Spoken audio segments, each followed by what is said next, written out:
بسم اللہ الرحمن الرحیم نحمدہ ونصلی ونسلم علی رسولہ الکریم۔ آج عید کا تیسرا روز ہے۔ اللہ تعالیٰ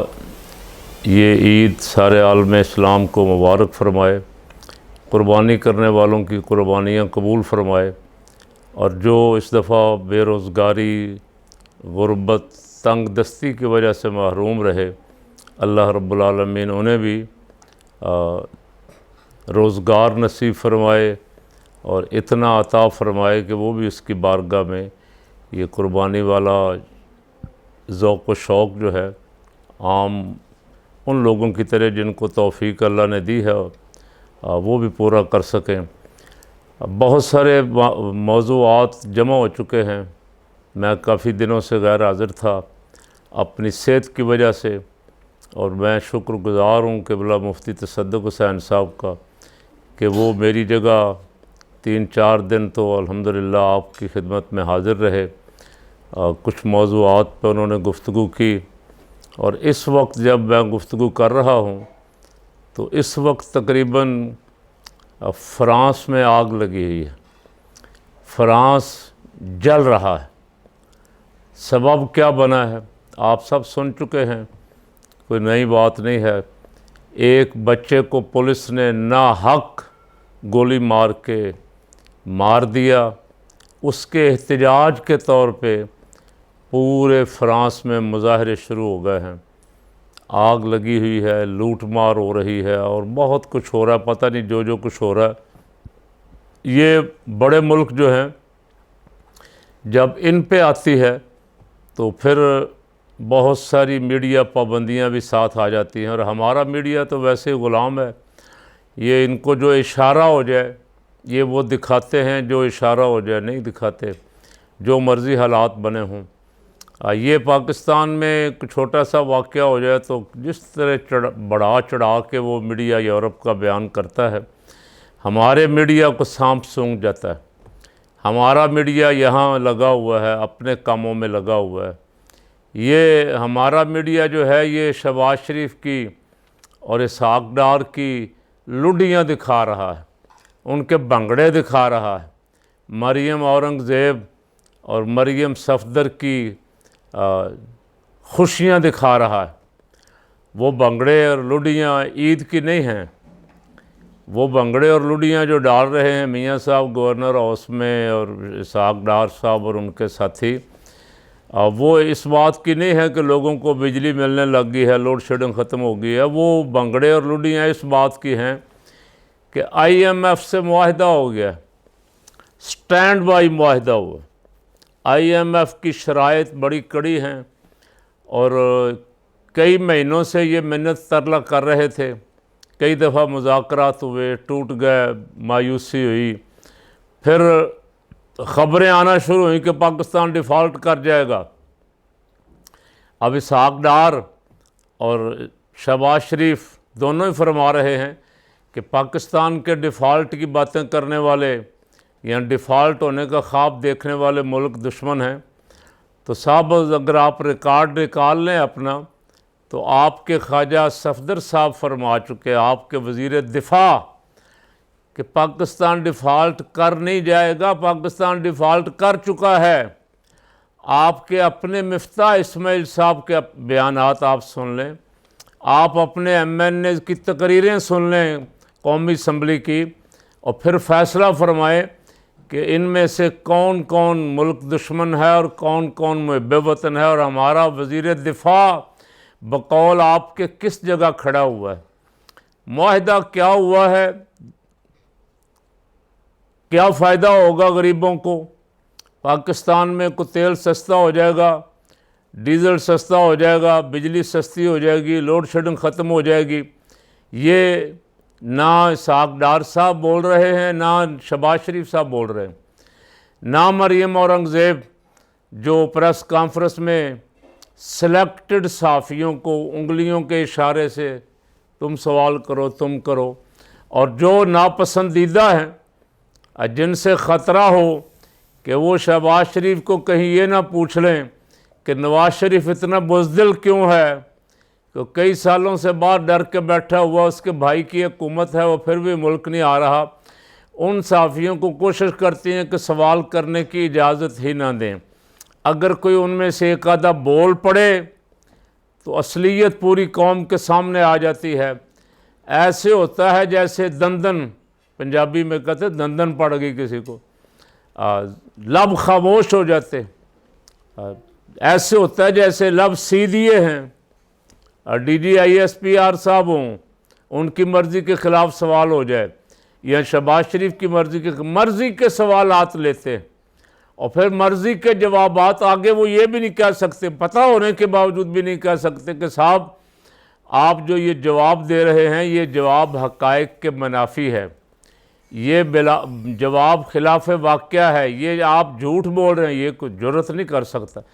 اس لیے کہ وہ سارے آپ کو پتہ بڑے نامی گرامی بڑے بڑے چوٹی کے صحافی ہیں، جنہوں نے بڑے بڑے اب محلات بنائے ہوئے ہیں۔ ایک صحافی کی تنخواہ اور اس کی جو انکم ہے اس سے تو اتنے بڑے بڑے محلات نہیں بن سکتے جتنے اب ہمارے جو وہی کل تک جو یہاں اخبارات کے ڈیسک پہ بیٹھے ہوتے تھے یا رپورٹنگ کرنے کے لیے مختلف جماعتوں کے دفتروں کے چکر لگاتے تھے جلسوں کے، اب وہ بڑے بڑے اینکر بن گئے۔ پتہ چلا کہ ایک گھر لاہور میں ہے، ایک دبئی میں ہے، ایک ڈیفنس میں ہے، ایک اسلام آباد میں، اب تو موج ملے ہوں گے، تو وہ مرضی کا سوال کرتے ہیں، صاحب کی مرضی کا، تاکہ صاحب راضی رہیں اور راضی ہو کے پھر وہ جو نوازشات کریں۔ آئی ایم ایف کے ساتھ معاہدے کا جو عوام پہ نزلہ گرے گا چند دنوں تک پتہ چل جائے گا۔ ویسے رات ہی 7.5 روپے ڈیزل تو مہنگا کر دیا، پہلی ضرب لگائی اسحاق ڈار صاحب نے، اور لڈیاں کس لیے ڈال رہے ہیں؟ عوام کے لیے تو اور مشکلات آ رہی ہیں، عوام کے لیے تو ٹیکس ہی ٹیکس، اور جو تنخواہوں میں ملازمین کی اضافہ کیا گیا تھا اس سے دگنے ان پہ ٹیکس لگا کے واپس لے لیا گیا۔ لڈیاں اس لیے ڈال رہے ہیں کہ کوئی پیسہ تو ہاتھ آیا ہے نا، یہ حکومت جو لی تھی، حکومت لی اور پیسہ ہاتھ نہ ہو، لوٹ مار کیا کریں گے حکومت کا؟ تو خوش ہو رہے ہیں بلاول بھی، زرداری بھی، اور یہ نون لیگ کا ٹولہ بھی، کہ 3 ارب ڈالر آئی ایم ایف کا مل گیا، گارنٹی مل گئی، کچھ سعودیہ سے مل جائیں گے، کچھ امارات سے مل جائیں گے، کوئی 5-7 ارب ڈالر اگر مل گیا تو کچھ خاندانوں کا پھر دوبارہ اثر نو ایک دفعہ بھلا ہو جائے گا، الیکشن لڑنے کے لیے پیسہ آ جائے گا، باہر کوئی نئی جائیدادیں خریدنے کے لیے پیسہ آ جائے گا۔ اس لیے لوڈیاں ڈال رہے ہیں، عوام کو یہ نہیں بتا رہے کہ اس آئی ایم ایف کے معاہدے سے عوام کو کیا ملے گا۔ کو آٹا سستا ہوگا، گھی سستا ہوگا، تیل سستا ہوگا، پیٹرول کیا سستا ہوگا، بجلی آ جائے گی، گیس آ جائے، کچھ نہیں بول رہے۔ اور کوئی پروگرام عوام کے تو ٹیکس لگانے کی شرط پہ ان کا آئی ایم ایف کے ساتھ معاہدہ ہوا،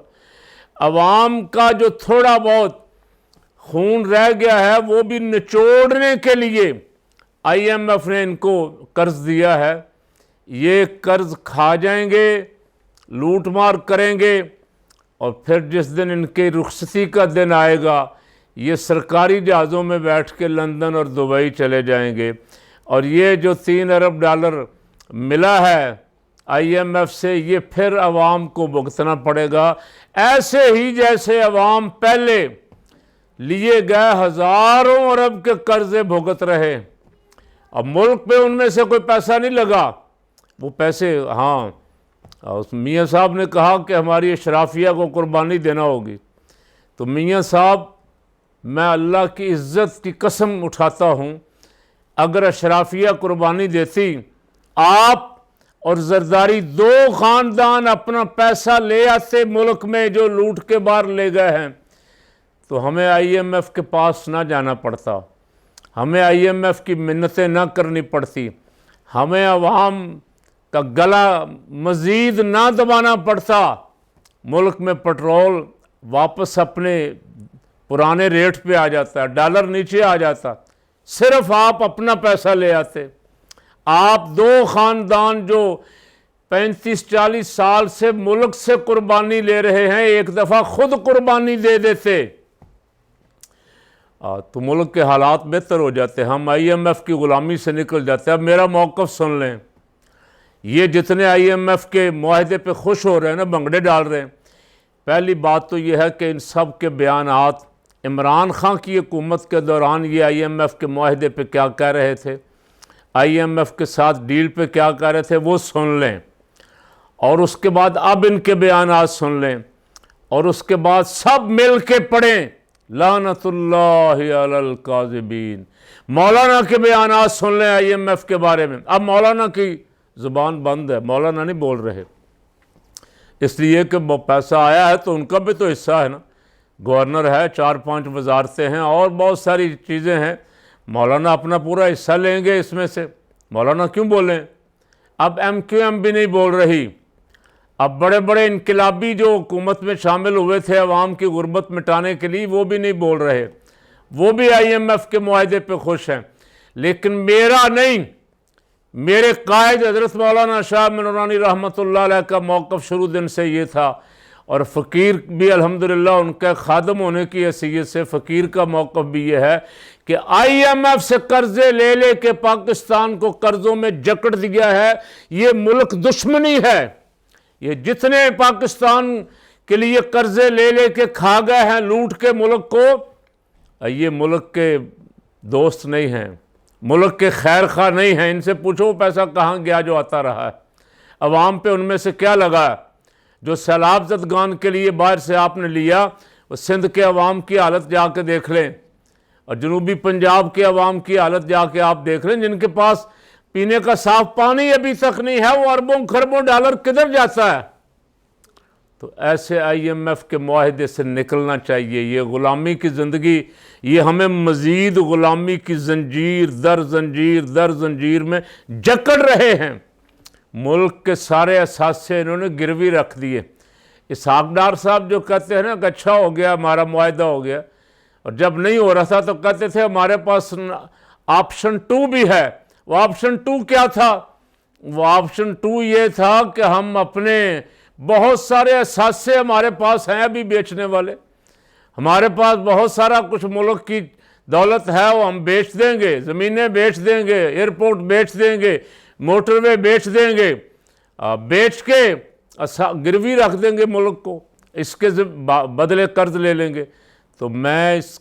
قرضہ سکیم آئی ایم ایف اور جتنے انٹرنیشنل اداروں سے یہ لے رہے ہیں، اس پہ دل کی گہرائیوں سے لعنت بھیجتا ہوں، اور ایسی قیادت پہ بھی جو قیادت ملک کو غلامی کی زنجیروں میں جکڑ رہی ہے، اور ایک دن ایسا آئے گا کہ ہمارے ہاتھ بندھے ہوں گے اور ہمارا حکمران بیٹھے بٹھائے کو اور آ جائے گا، اور یہ سارے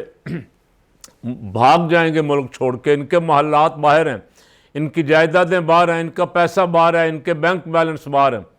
اب فرانس پہ میں نے ابتدا میں گفتگو کی تھی، انشاءاللہ